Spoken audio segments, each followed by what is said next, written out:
NEET தேர்வில் தமிழக பாடத்திட்டத்தில் 85% உள்ஒதுக்கீட்டிற்கு விதிக்கப்பட்ட தடையை நீக்க உச்சநீதிமன்றம் மறுத்துவிட்டது.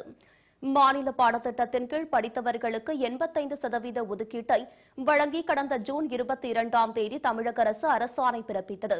இந்த அரசாணையை எதிர்த்து சிபிஎஸ்இ பாடத்திட்டத்தின் கீழ் படித்த மாணவர்கள் சிலர் தொடர்ந்த வழக்கில் உள்ஒதுக்கீட்டை ரத்து செய்து சென்னை உயர்நீதிமன்றம் உத்தரவிட்டது.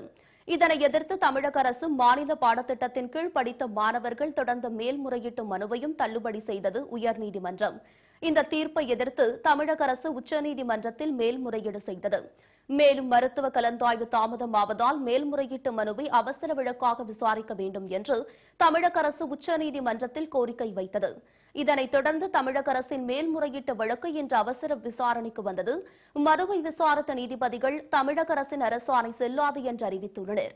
மேலும் நீட் தேர்வு என்பது நாடு முழுவதற்கும் பொதுவான ஒன்று என்று கூறிய நீதிபதிகள் 85% உள்ஒதுக்கீடு அரசாணையை கொண்டு வந்தது ஏன் என்றும் கேள்வி எழுப்பினர்.